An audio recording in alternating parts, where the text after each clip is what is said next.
मला असं वाटतं की माझ्यापेक्षा अर्थसंकल्पातल्या खाचाखोचा ह्या जयंतरावांना जास्त अधिक कळतात, कारण त्यांनी अर्थसंकल्प पण मांडलेत. आणि एकदा तर आठवतंय की आपण व्हीलचेअरमधून येऊन सुद्धा तो मांडला होता. एकूणच आजचा हा जो काही अंतरिम अर्थसंकल्प आपण सगळ्यांनी पाहिला असाल, ऐकला असाल. मी येताना जयंतराव हिंदीमध्ये आपली प्रतिक्रिया देत होते आणि त्यांनी जे म्हटलं ते बरोबर आहे की निवडणुका डोळ्यासमोर ठेवून हा अर्थसंकल्प मांडलेला आहे. काल परवाकडेच राज्यातल्या काही जिल्ह्यांना अवकाळीचा फटका जसा बसला तसं महाराष्ट्रातल्या संकटात सापडलेल्या शेतकऱ्यांना आणि एकूणच महाराष्ट्राला या घोषणांच्या पावसाचा, अवकाळी पावसांचा फटका बसेल की काय अशी भीती आहे. याचं कारण असं, विकास योजनांच्या नावाखाली लाखो करोडो रुपयांच्या योजनांची घोषणा झालेली आहे.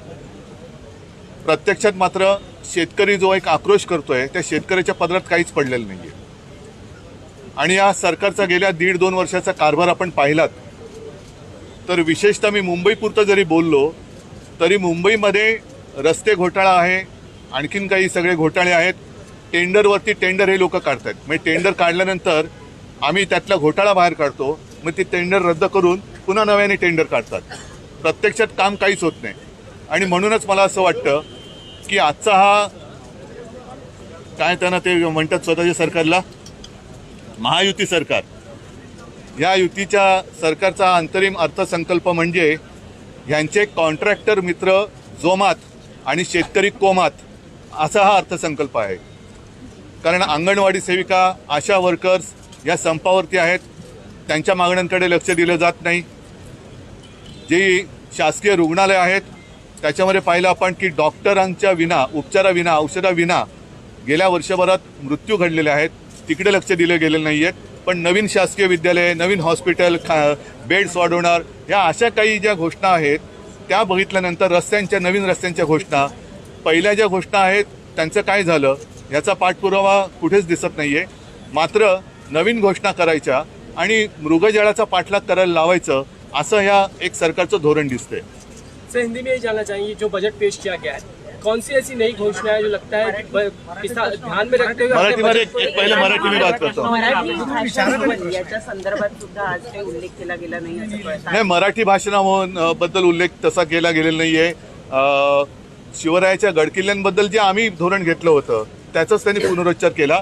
मात्र वाजत गाजत माननीय पंतप्रधान मोदीजींच्या हस्ते जे शिवस्मारकाचं जलपूजन झालं होतं ते कधी पूर्ण होणार याची गॅरंटी कोणीच घेत नाहीये. कारण त्याचं जलपूजन हे मोदीजींच्या हस्ते झालेलं, पण ते पूर्ण करण्याची गॅरंटी कोण घेणार त्याच्याबद्दल एक अक्षर सुद्धा नाहीये. नव्यान म्हणजे पुढचं पाठचं सपाट असा अर्थसंकल्प आहे की काय. जरांगे पाटलांवर SIT लावण्यात आलेली आहे आणि जरांगे पाटलांचे बोलणी ते धनी हे उद्धव ठाकरे, शरद पवार आणि राजेश टोपे आहेत असे आरोप केले गेले आहेत. कोणी केलेत? सत्ताधारी पक्ष. नाही, म्हणजे कोण, व्यक्ती सांगा ना. भाजपच्या काही आमदारांनी. म्हणजे कोण? बघा, याच्यासाठी मला असं वाटतं की हे अत्यंत निर्गुणा प्रकार आहे. ज्या वेळेला जरांगे पाटील आंदोलनाला बसले होते त्या काळामध्ये, म्हणजे आपलं 1 ऑगस्ट होतं ना आपलं इंडिया बैठक झाली, त्याच दिवशी त्याच्या संध्याकाळी त्यांच्यावरती निर्गुण लाठी हल्ला झाला. अश्रुधूर सोडले, छऱ्यांच्या बंदुका सुद्धा त्यांच्यासुद्धा गोळ्या झाडल्या गेल्या होत्या. पवार साहेब स्वतः गेले होते, मी सुद्धा गेलो होतो. महिलांची डोकी फोडली होती. संपूर्ण म्हणजे जणू काय हे अतिरेकी घुसलेत अशा पद्धतीने त्यांना वागवलं गेलं. त्याच्यानंतर आमच्याकडनं कोणी त्यांना किती फोन केलेत, मला असं वाटतं की आत्ताच्या ज्या महासंचालिका आहेत त्या यातले एक्सपर्ट आहेत, त्यांच्याकडे जरांगे पाटलांच्या फोनचा रेकॉर्ड असेल, आमच्याही फोनचा रेकॉर्ड असेल. देवेंद्र फडणवीसांनी तो घ्यावा. आणि समजा आम्ही जरांगे पाटलांच्या मागे आहोत तरी देखील त्यांचं असं काय चुकतंय हे त्यांना तुम्ही सांगण्याचा प्रयत्न का करत नाहीत. म्हणजे कोणी आंदोलनाला उभं राहिलं तर त्याच्यावरती तुम्ही त्याला गुन्हेगार ठरवायचं. ज्या पद्धतीने उत्तरेतले शेतकरी गेल्या वर्षी 1-1.5 वर्षापूर्वी आंदोलनाला उतरले होते त्यांना अतिरेकी ठरवण्यापर्यंत मजल गेली. आता जरांगे पाटलांसुद्धा तुम्ही अतिरेकी ठरवणार आहात का? हा एवढाच भाग राहिला आहे आता. म्हणजे कोणी न्यायहक्कासाठी उतरायचंच नाही. ठीक आहे, एखाद्याची मागणी कदाचित चुकीची असेल किंवा पूर्ण करता येत नसेल तर त्याला विश्वासात घेणं हे राज्यकर्त्याचं काम असतं. त्याला गुन्हेगार ठरवणं हे राज्यकर्त्याचं काम नसतं. असा राज्यकर्ता बिनकामाचा असतो. परंतु देवेंद्र फडणवीसांवर जे आरोप केले की मला मारण्याचा कट रचला गेलेला आहे, त्याची SIT करा चौकशी. आम्ही कुठे काय म्हणतोय. मुळामध्ये जरांगे पाटलांनी जी मागणी केलेली आहे त्या मागणीबद्दल ती मागणी सोडून त्यांच्या मागे का लागतात? त्यांच्या मागण्यांच्या मागे लागा ना. जरांगे पाटलांच्या मागे लागण्यापेक्षा. आणि मग जर आज जरांगे पाटलांच्या मागे आम्ही आहोत असं तुम्ही आरोप करत असाल तर 1-1.5 महिन्यापूर्वी गुलाल कोणी उधळला होता? गुलाल कोणी उधळला होता? फटाके कोणी फोडले होते? म्हणजे जर तुम्ही त्यांची एसआयटी लावत असाल तर माझं म्हणणं असेल की एसआयटी चौकशी चिवटपणाने करा. चिवटपणाने त्याची चौकशी करा, मध्ये सोडू नका. सर, रश्मी शुक्लाला 2 वर्षांची मुदतवाढ मिळण्याची शक्यता. कोणाला? रश्मी शुक्ला. म्हणजे त्यांच्याकडे पुरेसा कालावधी आहे. जरांगेंचे फोन रेकॉर्ड तपासा, आधी तपासले असतील. सर, आज मराठी भाषा दिवस आहे. खरं तर केंद्रातील सांस्कृतिक मंत्री जी किशन रेड्डी यांनी संसदेत एका प्रश्नाला उत्तर देताना सांगितलं की मराठी भाषेला अभिजात दर्जा देण्याच्या संदर्भात कोणताही प्रस्ताव जो आहे तो केंद्राकडे नाहीये. आता त्यांना पहिले मराठी भाषा कळली पाहिजे, कारण मराठी भाषेतला प्रस्ताव कळण्यासाठी सुद्धा जर का त्यांना नीट समजवण्याची आवश्यकता असेल तर मला असं वाटतं असं दुर्दैव देशाचं असू शकत नाही. बरं, आमचं सरकार आता यांनी गद्दारी करून पाडून 1-1.5 वर्ष होऊन गेलं. आम्ही तर प्रस्ताव पाठवले होते, त्या आधी सुद्धा पाठवले होते. मला खात्री आहे की विरोधी पक्षात आम्ही असलो त्यांच्या भाजपच्या तरी देखील देवेंद्र फडणवीसांनी सुद्धा तो प्रस्ताव पाठवला असेल अशी आम्हाला खात्री वाटते. मग त्याचा पाठपुरावा त्यांनी का नाही केला? 1.5 वर्षामध्ये तुम्ही प्रस्ताव का नाही पाठवला? म्हणजे नको तिकडे चौकशा करण्यापेक्षा हे प्रस्ताव पाठवा ना.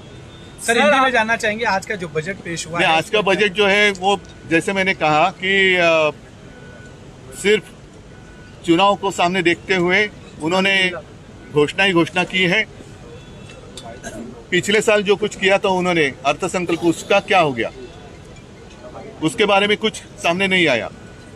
छत्रपति शिवाजी महाराज जी का जो स्मारक समुद्र में बनाने के लिए स्वयं मोदी जी आए थे, उनके हाथों से जलपूजन हुआ था. जिस काम का पूजन स्वयं मोदी जी के हस्ते हुआ है उसकी गारंटी पूरी करने की जिम्मेदारी और गारंटी कौन लेगा? उसका कोई इसमें ये नहीं है, उसकी बात नहीं है उसके ऊपर. और मुझे ऐसे लगता है कि जिस तरीके से ये सरकार जो काम कर रही है सिर्फ अपने कॉन्ट्रैक्टर दोस्तों के लिए काम कर रहे हैं. और अगर आप देखें तो बड़ी बड़ी योजना है, लुभावनी जरूर है, विकास काम है, लुभावना है, ये रास्ता करेंगे, वो रास्ता करेंगे, ऐसा करेंगे, वैसे करेंगे, लेकिन सिर्फ कॉन्ट्रैक्टर के लिए ये बजट है. और जो हमारे काश्तकार है वो दुख में है, तो किसान जो है दुख में है, उनके लिए कोई ऐसी बात दिखाई नहीं दे रही मुझे. सर, एक बात हम देख रहे हैं, कल परसों ही एक बारिश हो गई. आता अवकाळी पावसाला हिंदी में क्या कहते हैं? बिन मौसम बारिश, बेमौसमी. हाँ, बेमौसम बारिश हुई. कहाँ है? कब उनको पैसा देंगे? तो ऐसी सारी बातें हैं. और चुनाव सामने देखते हुए इन्होंने घोषणा तो की है, लेकिन अब जनता का भरोसा इनके ऊपर नहीं रहा. सर, देख रहे हैं कि इकोनॉमिक ऑफेंस विंग जो है जांच कर रहा है. खासकर वो उनका आरोप है एकनाथ शिंदे के 50 करोड़ रुपए आपने जो पार्टी फंड से निकाले हैं और उसकी जांच हो रही है. क्या ऐसा कुछ हुआ? उसके बारे में आप कुछ? उसके साथ साथ जो पूरे महाराष्ट्र में एक घोषणा गूंज रही है 50 खोके एकदम ओके, उसकी भी एसआईटी करो. चलो, सर, जरांगे को लेकर सवाल है. सर, मनोज जरांगे को लेकर उधर से